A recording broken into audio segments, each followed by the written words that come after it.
ಇವತ್ತು ನಾನು ಸಿಂಪಲ್ಲಾಗಿ ಹಾಲುಬಾಯಿ ಮಾಡೋದನ್ನು ತೋರಿಸ್ಕೊಡ್ತೀನಿ ನಿಮಗೆ ಚಿರೋಟಿ ರವೆಯಲ್ಲಿ. ನಮ್ಮ ಕಡೆ ಇದನ್ನೆಲ್ಲ ನಾಮಲ್ಗೆ ಅಂತಾರೆ, ನಿಮ್ಮ ಕಡೆ ಒಂದೊಂದು ಥರ ಹೆಸರಲ್ಲಿ ಕರೀತಾರೆ. ತುಂಬ ಚೆನ್ನಾಗಿರುತ್ತೆ sweet. Hello viewers, welcome back to my channel USP log. ನನ್ನ ವೀಡಿಯೋಸ್ನ ಸಪೋರ್ಟ್ ಮಾಡಿ, ಶೇರ್ ಮಾಡಿ, ಲೈಕ್ ಮಾಡಿ, ಸಬ್ಸ್ಕ್ರೈಬ್ ಮಾಡ್ಕೊಳ್ಳಿ ಪ್ಲೀಸ್. ನನ್ನ ವೀಡಿಯೋಸ್ ನೋಟಿಫಿಕೇಷನ್ ಎಲ್ಲ ನಿಮ್ಮ ಫೋನ್ಗೆ ಬರುತ್ತೆ. ಇವಾಗ ಯಾವ ಥರ ಹಾಲುಬಾಯಿ ಅಂದರೆ ನಾಮಲ್ಗೆ ಮಾಡೋದು ಯಾವ ಥರ ಅಂತ ನಿಮಗೆ ತೋರಿಸ್ಕೊಡ್ತೀನಿ. ಇವಾಗ ಸ್ಟಾರ್ಟ್ ಮಾಡ್ಕೊಳ್ಳೋಣ ಬನ್ನಿ. ಇದು ಮಾಡೋದಕ್ಕೆ ನಾನು ಅಳತೆ ಪ್ರಕಾರ ಮಾಡ್ತಾಯಿದ್ದೀನಿ. 1 ಕಪ್ ಬೆಲ್ಲನ ಇಟ್ಕೊಂಡಿದ್ದೀನಿ. ನಾನು ಆರ್ಗ್ಯಾನಿಕ್ ಬೆಲ್ಲ ಯೂಸ್ ಮಾಡ್ತಾಯಿದ್ದೀನಿ, ನೀವು ಯಾವುದಾದ್ರೂ ಯೂಸ್ ಮಾಡ್ಕೋಬೋದು ಬೆಲ್ಲ. ಮತ್ತು ಸ್ವಲ್ಪ ಗಸಗಸೆ ಎಳ್ಳು ತೊಗೊಂಡಿದ್ದೀನಿ, 4 ಏಲಕ್ಕಿ ತೊಗೊಂಡಿದ್ದೀನಿ, ಮತ್ತು ಸ್ವಲ್ಪ ರವೆ ಮತ್ತು ಕೊಬ್ಬರಿ ತುರಿ, 1 ತೆಂಗಿನಕಾಯಿ ತುರಿ ತೊಗೊಂಡಿದ್ದೀನಿ. ಫಸ್ಟು ಒಂದು ಪ್ಯಾನ್ ಇಟ್ಕೊಂಡ್ಬಿಟ್ಟು ನಾನು 1.25 ಕಪ್ ಆಗೋಷ್ಟು ರವೆನ ಚೆನ್ನಾಗಿ ಹುರ್ಕೋಬೇಕಾಗತ್ತೆ.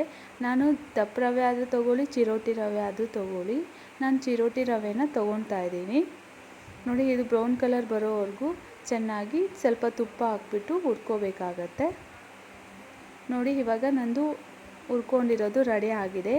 ಈ ರವೆನ ತೆಗೆದು ಸೈಡ್ಗೆ ಇಟ್ಕೊಬಿಡೋಣ.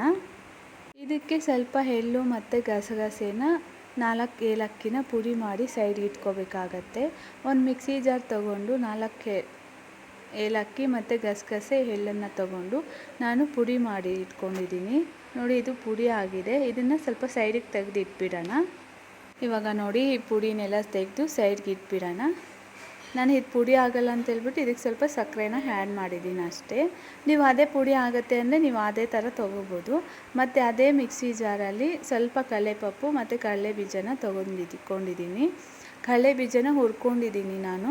ನೋಡಿ, ಇದನ್ನು ದಗಡಿ ಬಿಗಡಿ ಪೇಸ್ಟ್ ಮಾಡಬೇಕಾಗತ್ತೆ, ಅಂದರೆ ಹಾಫ್ ಆನ್ ಮಾಡಿಕೊಂಡ್ರೆ ಸಾಕಾಗತ್ತೆ. ಇದನ್ನು ಸ್ವಲ್ಪ ತೆಗೆದು ಸೈಡ್ಗೆ ಇಟ್ಬಿಡೋಣ. ನಾವು ಸ್ಟವ್ ಹಂಚ್ಕೊಂಡು ಒಂದು ಪಾತ್ರೆಯಲ್ಲಿ ಮಾಡ್ತಾಯಿದ್ದೀನಿ ನಾನಿವತ್ತು. ಸ್ವಲ್ಪ ನೀರು ಇಟ್ಕೋಬೇಕಾಗತ್ತೆ. ಪಾತ್ರೆಯಲ್ಲಿ ನೀರು ಇಟ್ಕೊಂಡು 1 ಕಪ್ ಆಗೋಷ್ಟು ಬೆಲ್ಲನ ತೊಗೊಂಡಿದ್ದೀನಲ್ಲ, ಅದನ್ನು ಇದಕ್ಕೆ ಸೇರಿಸ್ಬೇಕಾಗತ್ತೆ.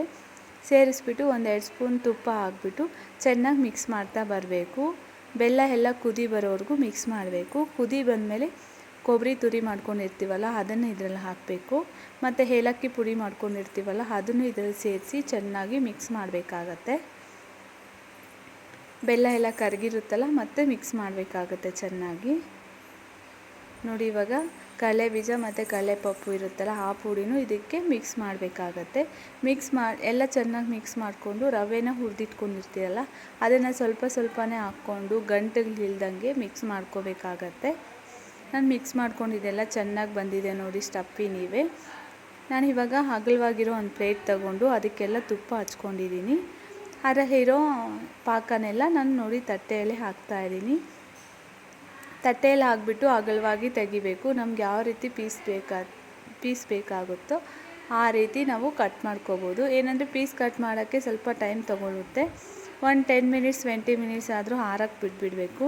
ನೋಡಿ, ಈ ಥರ ನಾನು ಅಗಲವಾಗಿ ಮಾಡ್ಕೊಂಡಿದ್ದೀನಿ. ನಮಗೆ ಎಷ್ಟು ದಪ್ಪ ಬೇಕೋ ಅಷ್ಟು ದಪ್ಪ ಮಾಡ್ಕೋಬೋದು. ಇದೆಲ್ಲ ಆರಿದ್ಮೇಲೆ ಪೀಸ್ ಕಟ್ ಮಾಡೋದು ಅಷ್ಟೇ ಇರುತ್ತೆ. ನೋಡಿ, ಇವಾಗ ನಾನು ಪೀಸ್ ಕಟ್ ಮಾಡ್ತಾಯಿದ್ದೀನಿ. ಎಷ್ಟು ಚೆನ್ನಾಗಿ ಬಂದಿದೆ. ಏನಂದರೆ ಇನ್ನೂ ಒಂದು 5 ಮಿನಿಟ್ಸ್ ಆರಬೇಕು ಇದು. ನಾನು ನಿಮ್ಗೆ ತೋರಿಸೋದಕ್ಕೋಸ್ಕರ ಸ್ವಲ್ಪ ಮುಂಚೆನೇ ಪೀಸ್ ಕಟ್ ಮಾಡ್ತಾಯಿದ್ದೀನಿ. ಇದೇ ಥರ ನಿಮಗೂ ಇಷ್ಟ ಆದರೆ, ಸ್ವೀಟ್ ರೆಸಿಪಿ ಅಲ್ವಾ, ಎಲ್ಲರಿಗೂ ಇಷ್ಟ ಆಗುತ್ತೆ. ನೀವು ಒಂದು ಸತಿ ಟ್ರೈ ಮಾಡಿ ನೋಡಿ, ಚೆನ್ನಾಗಿ ಬರುತ್ತೆ. Thank you so much.